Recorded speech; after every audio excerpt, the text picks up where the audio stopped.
Hi everyone, welcome back to the Overtake GT. This is the 190e 2.5 16 Evolution 2 from 1991. This car sporting that stunning livery, pushes over 500 horsepower and is a 700 pp build for you at Le Mans. This thing is stable, agile, amazing and everything you want from a classic Mercedes. So I would recommend that you get your 190e, follow me to the tuning shop, GT Auto, and back to the setting sheet and get your track weapon ready to go for Le Mans. So now we're at the tuning shop. There's a few things you're going to need to get to make this thing an absolute beast. So the first thing is from Under Sports, you want to get weight reduction stage 1. Underneath Club Sports, you want to get high lift camshaft.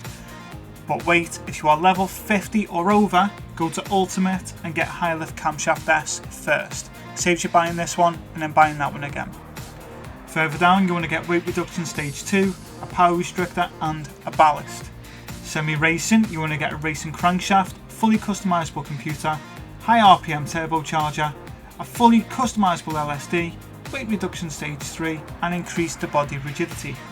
Under racing, you want to get stroke up, engine balance tuning, polished ports, racing intercooler, racing air filter, a racing silencer, a racing exhaust manifold, racing brake pads and racing brake kit, brake balance controller, fully customizable suspension, racing clutch and flywheel, fully customizable racing transmission and a set of racing medium tyres. You can get a set of racing hards if you'd like, but a set of racing medium tyres is what I've done this build based off.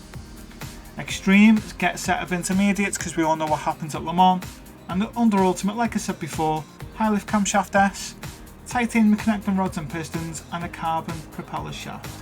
So that pushes this thing up well over 500 horsepower from where it was and maxed out over 600. This thing is phenomenal to drive, amazingly tuned, and is another one for you to stick in your garage ready for those money grinds and anything else that it throws up, especially those weekly challenges, eh? Now let's go back to GT Auto and let's get this thing fully dialed in. So now we're at GT Auto, and this is where we go to car maintenance and service, and you can see on the right hand side at the bottom it says wide body. Get that installed on there. Engine swap, that's another video, and you can see that in the top right of the screen now. Maybe save that to a playlist or watch it after this one, because that is one you don't want to miss. Getting back to this build, go back on GT Auto and go to car customization, and the first thing we want to do is the wheels. So the first thing with the wheels is you want to leave them as they are, as 17-inch standard, and you just want the rim width to be wide and the offset to be wide. So get those installed on there, and that's what you need to do. So now that's done, you want to go to custom parts, and at the front you want type A, the rear type B and the wing type B. And you can see, sporting that livery, this thing looks absolutely stunning as well. Racing items, bonnet pin, pick your own, tow hook if you feel like, roll cage. I went for type C just because, you know, any little edge you can get with these cars, that's where I'm at with it. Under other, light bulb, number plate, front grille and caliper clubs. So the front grille, if you have a look here, you can see there's the Mercedes badge, and to remove it is 3,000 credits or 3,000 credits, or like this one was 3,000 credits. It's just mad, it costs 3,000 credits to remove the Mercedes badge. That's it. Look at that. Absolutely mad. Silly, isn't it? Anyway, back with the build. Caliper colour, pick your own. I've gone for red because it suits the livery I've designed on this one. Livery editor, if you want to make your own, or go to load style and pick one from there. Again, everyone that makes those liveries, thank you very much. They all look stunning. Moving on, let's get back to the setting sheet of the garage. Let's get this thing dialed in, ready for the road. Let's go! So here we are, we're back at the garage, and this is 0.01 under the 700 pp, but it is a stunning car nonetheless. So you can see body height adjustment, 85 at the front and 95 at the rear. Your anti-roll bars, 7 at the front, 9 at the rear, and your dampen ratio compression, 31 at the front and 36 at the rear. Your dampen ratio expansion, 50 front and rear. Your natural frequency is 3 front and rear, and your negative camber angles 2.9 front and rear. Pretty simple so far. Your toe angle, you want a toe out of 0.05 at the front and a toe in of 0.15 at the rear. Just give it that stability through the corners, especially where there's a camber. Initial torque, 5. Acceleration sensitivity is 10 and braking sensitivity is 30. Now your downforce, I've gone for 124 at the front and 280 at the rear. Your ECU, drop that to 85%. You want a 24 kilogram ballast at ballast position of 50 and leave your power restrictor alone.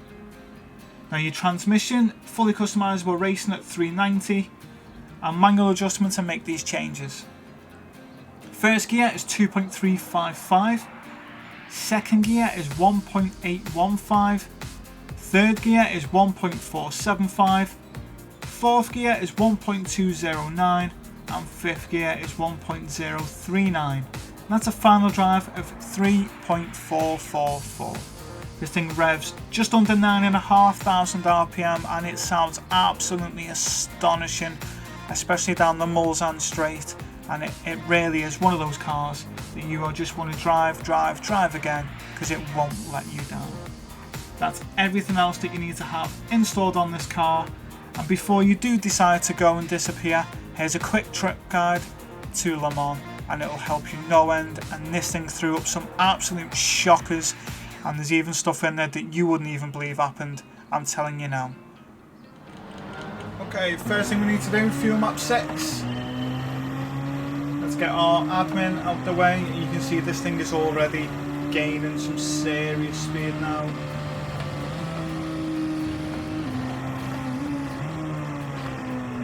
Just watch out for all these little back markers, which is what they'll end up being.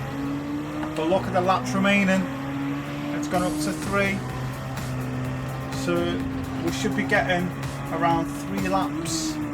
Might even get more, depending on how quickly we can dispatch everyone else. Car's handling fine for those first few corners. Alright, let's put the hammer down now, let's see what we can get out of it.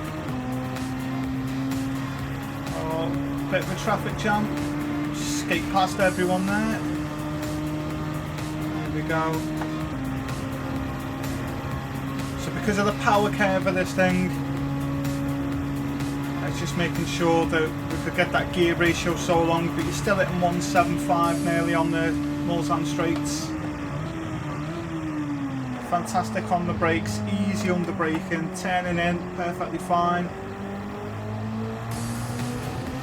So you've got the racing mediums on, you could put the racing hards on and reduce the ECU power output, but it's best just leaving it as it is because it gives you that balance and stability.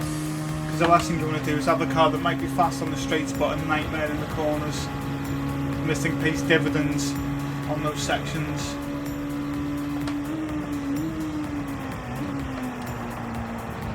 Come on Yamanaka.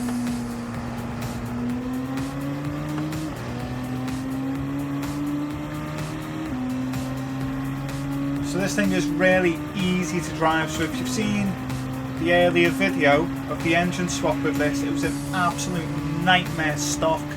But by putting all of the parts on it that we did and doing the tune, which I've done in between the two builds, you can see that this thing is actually quite astonishing and very easy to drive. It's one of those cars I'd recommend if you wanted to get used to, one, a rear wheel drive car without having too much panic or worry that it might just suddenly spin out, because it's quite stable and nimble. And also if you want to come somewhere like this and you just want to do some easy credit farming, you know, again, it's just a nice car you can jump into. It's not going to cause you too much bother, and it's definitely going to get you a nice easy win. And I'll go through all that with you now.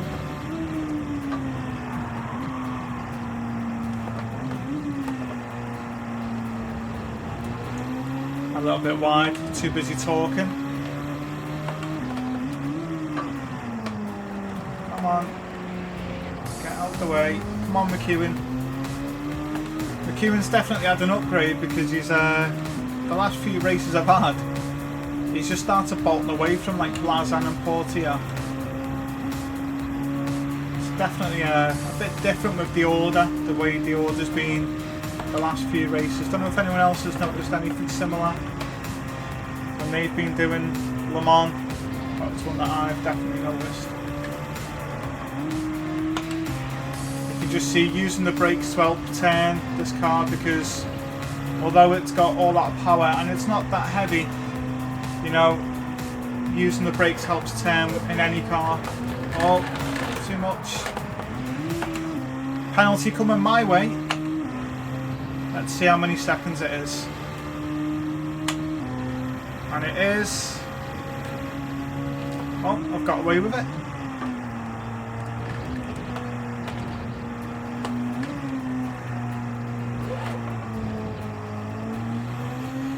Alright, so here we go, over the line, first lap down, and we've still got 2.4 laps of fuel remaining, just dropped to 2.3, so this car's fuel efficient, which is good, 5 seconds ahead. Now the bigger question for me is, what is it like in the rain? Because I know that's what you're going to be thinking as well. Is it worth doing this build and then getting caught out in the rain? Well, I don't think you will, because it seems to be pretty stable in the corners.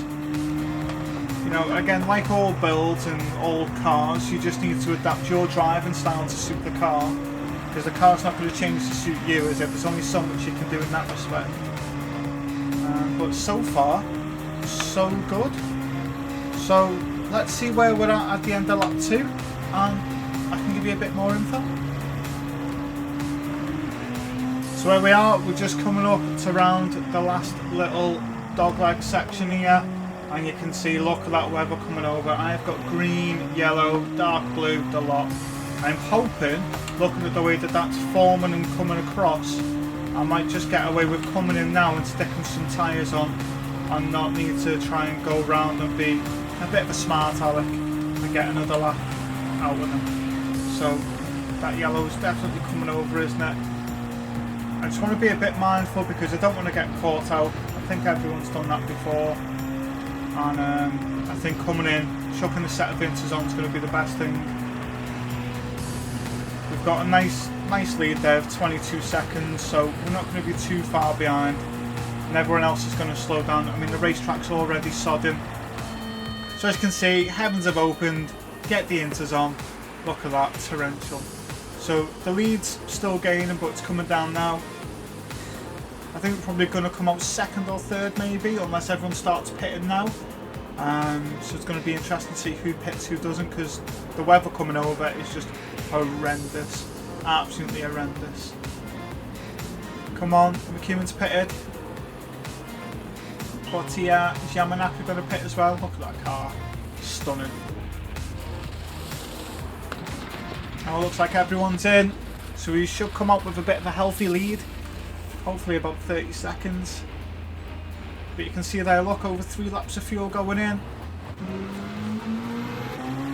And look at that, we've come out to. There's going to be high ratios.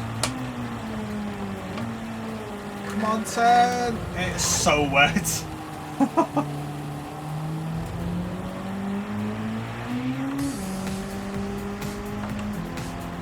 Keep it in third, I think, because look at that yellow coming across. This is definitely going to be torrential, and everyone else is going to be quite skittish as well. Can I make the corner? Just look at that coming over. Is it going to change as it gets near? Go to green? Are we lucky enough? I don't think we are we? Look at that. Monsoon season at the Mulsanne Straight. There we go. Are we ready for it? Foot down.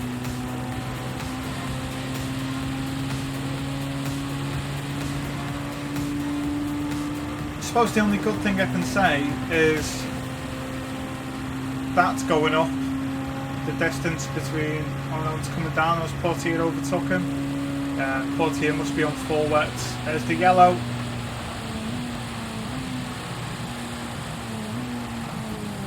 Definitely going to be a challenge this now, to try and navigate everywhere. But that's the worst of it, I think.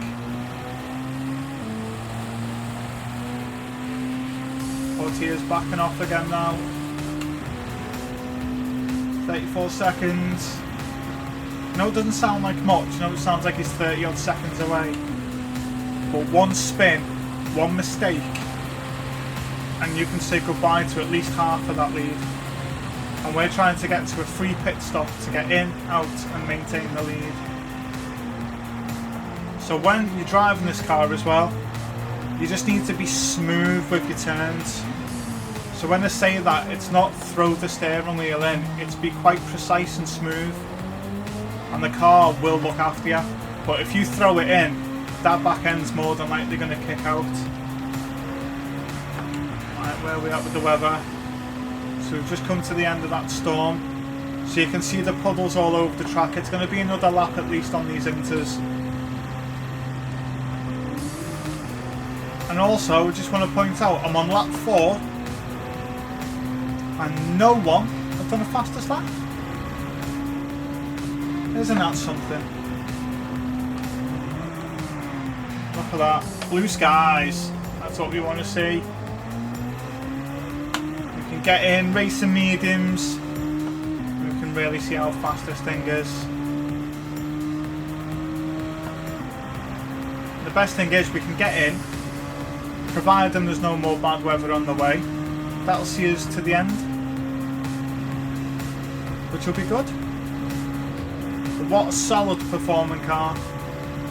You've just, like I say, you've got to make sure you adapt your drive into this car, because it is solid. I know I use a wheel and pedal set mainly, but I do try these cars out on a pad and a PlayStation Portal as well.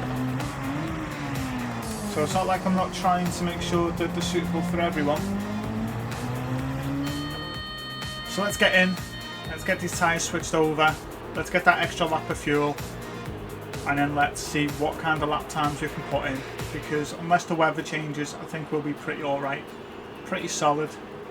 And that's it really. It's a very good car to be driving, very comfortable and easy on the eye. So, you know, why wouldn't you? Why wouldn't you want to use it?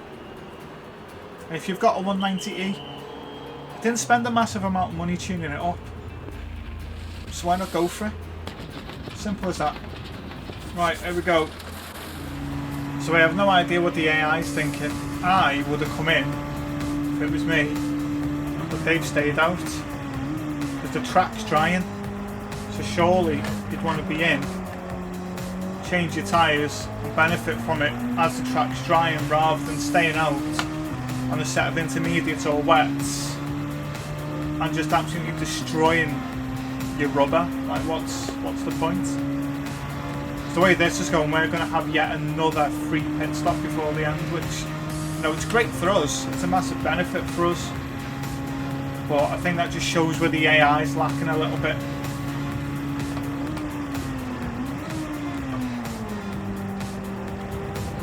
I wonder if we could catch whoever that is last before the end of the race. I think we should give that a go. Let's try. Let's see. Look where we are on the map now, how far away we are. Let's see if we can catch him. No idea who it is. Looking at that list, it could even be McEwen or Blazan. You don't know, do you?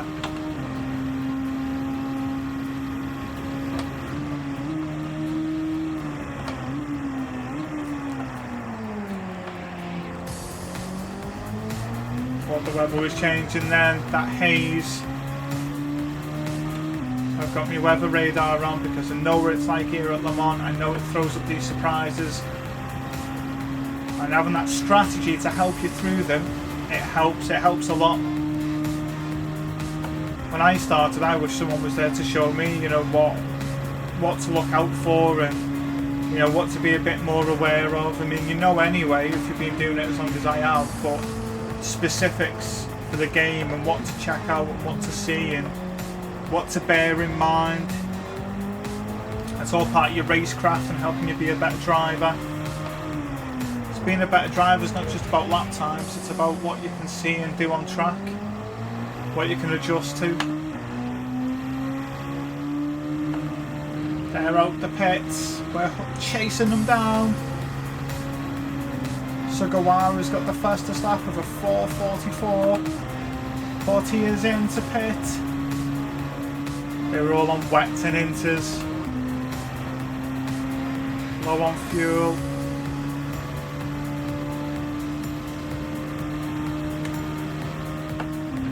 See how spread out the pack is as well. We're catching this car in front. I don't think we're going to be getting any more rain now. I think we're in the clear. So eventful already this race. There we go, 160. You can see the car in front. Is it the yellow Subaru? Quite far back. Like a little squinty yellow in the distance. Is that the BM? That looks like a BM from here. Tail lights now. Lopez? Was Lopez in the BM, I think?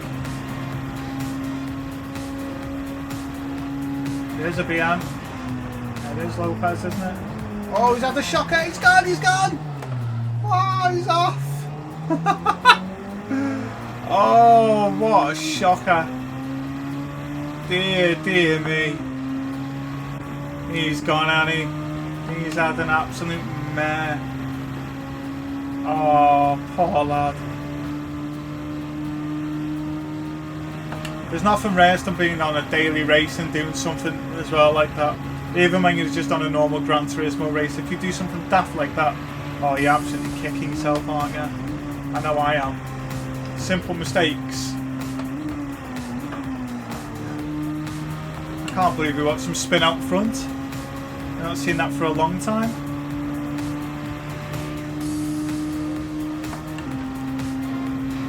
Well, as you can see, it's an easy way to get a nice easy win. It's stable. If you watch your accelerator, it is agile and it won't let you down at all. You've just seen the torrential downpours I've had to endure, and this thing took them all on and dealt with it. It was perfectly fine. And then back to this, racing mediums, back to, you know, alright lap times. And now we're going to get 825,000 credits for crossing the line with that clean race bonus. So the only question now is, are you going to go and enjoy this car? And if you are, subscribe if you've enjoyed it, and I'll see you on the next one. That's it. Take care.